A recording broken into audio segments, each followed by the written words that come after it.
Hello dear students. आज हम आगे बात करते हैं शांति स्वरूप भटनागर जी की। हमने उनकी एजुकेशन, क्वालिफिकेशन और उनकी रिसर्च के बारे में स्टडी किया।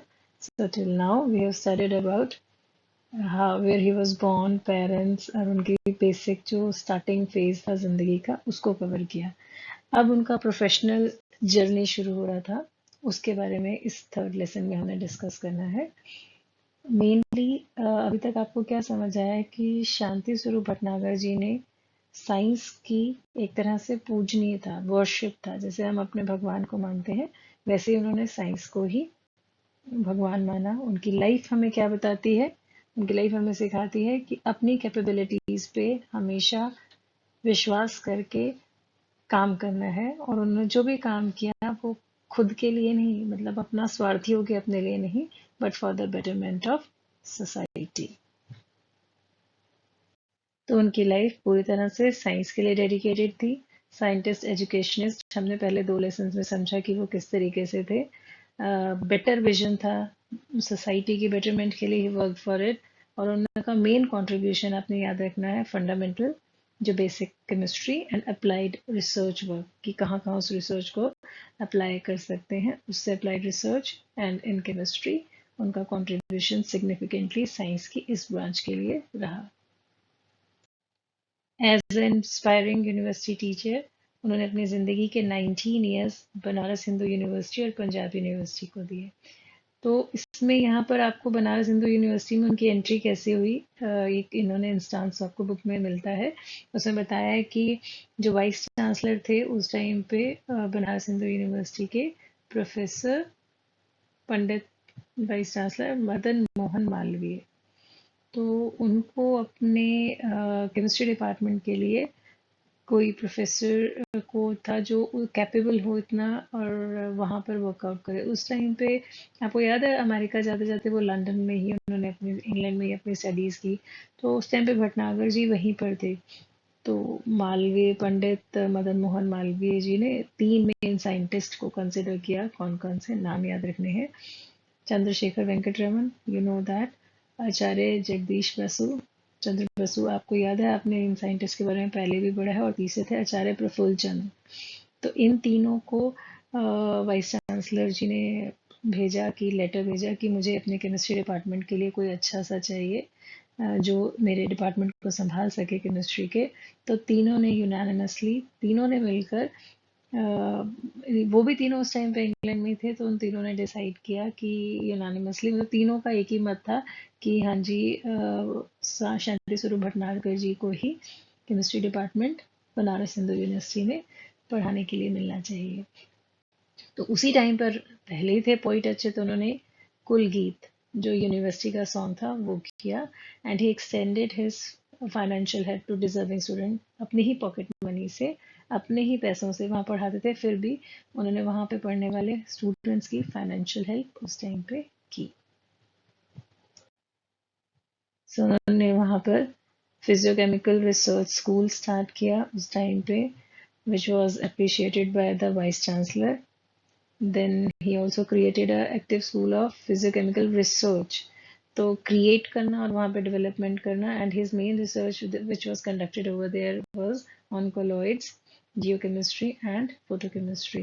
Again one more, एक और एपिसोड इन्होंने शेयर किया जहाँ पर हम उनकी उदारता का जेस्चर जो उन्होंने दिया उसके बारे में बताया, कि जब उन्होंने ज्वाइन करने के लिए बनारस हिंदू यूनिवर्सिटी में केमिस्ट्री डिपार्टमेंट में आए, जो तो उनसे पहले जो हेड ऑफ द डिपार्टमेंट थे केमिस्ट्री के ही, तो वो बहुत अनईजी फील कर रहे थे टू गिव द चार्ज, क्योंकि वो पुराने 15 ईयर से उसको इसी के डिपार्टमेंट को देख रहे थे। तो भटनागर जी ने कहा लेट इट बी, तुम इसको रखना चाहते हो कीज और सब कुछ अपनी पोस्ट को, एंड ही स्टिल उन्हीं को कंटिन्यू करने दिया as a head of the department. So कहने का मतलब कि he was not after the position, उनको काम करना था, उनको ज़रूरी नहीं था कि अप्रिसिएशन मिले, but he just want to work for the betterment of society and for the country. तो 1924 में उन्होंने पंजाब यूनिवर्सिटी लाहौर ज्वाइन किया, और वहाँ पर ये पंजाब यूनिवर्सिटी ज्वाइन करना as a director of chemistry उनके लिए काफ़ी, and as well as a researcher उनके लिए काफ़ी इम्पोर्टेंट माइलस्टोन साबित हुआ। उनकी रिसर्च वर्क के लिए। तो वहाँ पर उन्होंने काफ़ी अर्न भी किया, और जो भी मनी उन्होंने अर्न किया he donated to the same university. और यहाँ पे जब उनकी अपॉइंटमेंट का बताया गया है, तो बोला कि उसकी जो एडवर्टीजमेंट थी, that was in the nature newspaper, एक पब्लिकेशन जो कि लंदन में रिलीज होता था, उसमें उसकी थी। मतलब दैट वाज अ, उनका रिसर्च वर्क जो उन्होंने लंदन में किया था, that played a significant role कि उनको यहाँ पर वर्क करने का मौका मिला, और वो पंजाब यूनिवर्सिटी में उन्होंने ज्वाइन किया। सो फाइनेंशियल रिवॉर्ड जितने भी होते थे उनके पास, वो सेल्फलेस वर्क का आपको बहुत सारे एग्जाम्पल इस वाले लेसन में देखने को मिल जाते हैं। सो हिज मेन कंट्रीब्यूशन मैग्नेटोकेमिस्ट्री और फिजिकल केमिस्ट्री ऑफ इमल्शंस के लिए था। इमल्शंस आप जैसे पेंट के लिए सुनते हैं, बेसिकली क्या होता है, दो इमिसिबल, जो दो लिक्विड मिक्स नहीं होते, जैसे ऑयल एंड वाटर है, मिक्स नहीं होता है ना। आज की डेट में इतनी एडवांस टेक्नोलॉजी हो गई कि हम बोलते हैं कि हम पेंट्स, इमल्शंस, आप एशियन पेंट्स के ऐड में और ऐसे सब देखते हो। तो उस टाइम पे इनका स्टार्टिंग पॉइंट था, और ये सारी चीज़ें उन्होंने रिसर्च से फाइंड आउट की थी उस टाइम पे। And he also developed Bhatnagar Mathur, दो साइंटिस्ट ने मिलकर काम किया था, magnetic interference balance for measuring magnetic susceptibilities. मतलब कि स्लाइड चेंज, जो मैग्नेट का छोटा सा कुछ भी चेंज आए मैग्नेटिक इफेक्ट से, उसके बारे में वो इंस्ट्रूमेंट जो था वो इजीली मेजर कर पाता था। तो उन्हें इंस्ट्रूमेंट की भी डेवलपमेंट की। And he applied Pascal law of एडिबिलिटी to organic and inorganic. Organic मतलब कार्बन कंपाउंड से रिलेटेड, और दोनों जो इनऑर्गेनिक होते हैं, जो नॉन कार्बनिक कंपाउंड्स होते हैं, उनमें इस सबको उन्होंने स्टडी किया। सो इंस्ट्रूमेंट एक बार फिर से उसकी फोटोग्राफ आपको दिखाई है, it's there in the book also.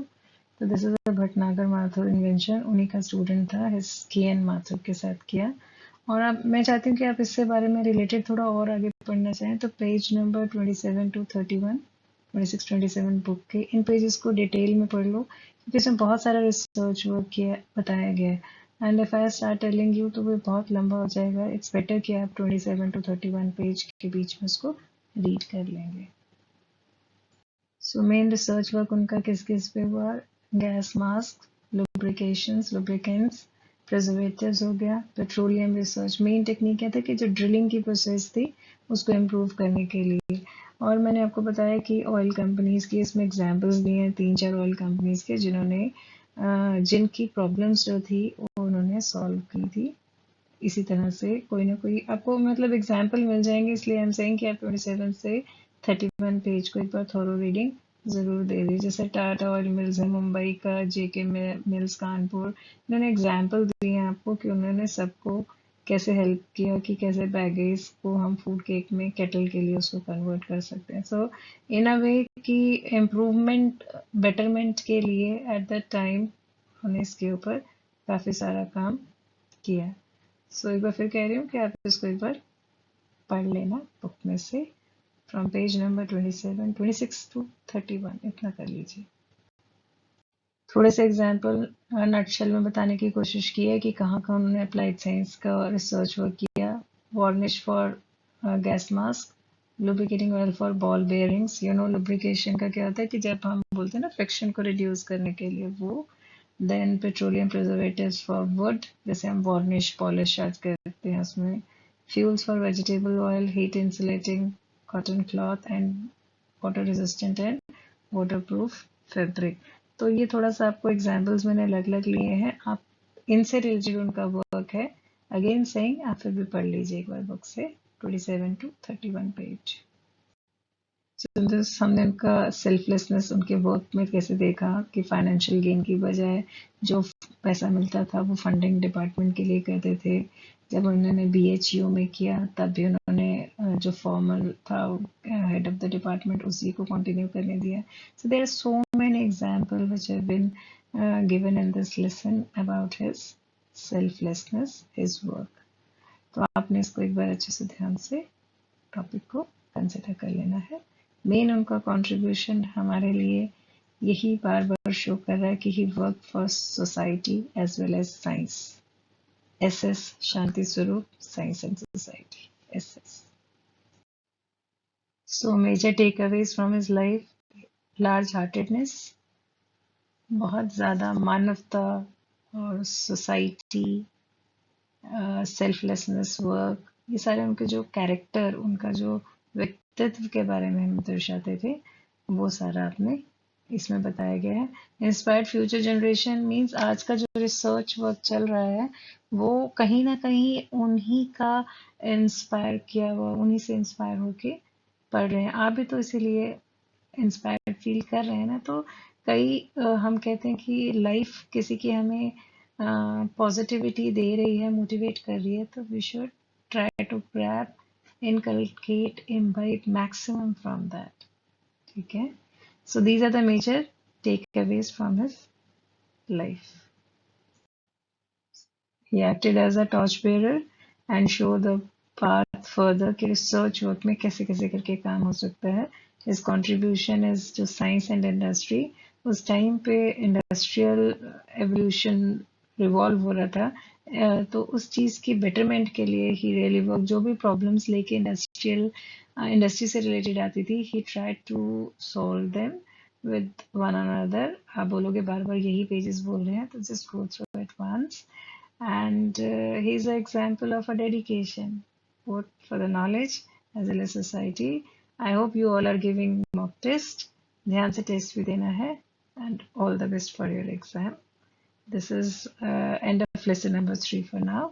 God bless you all.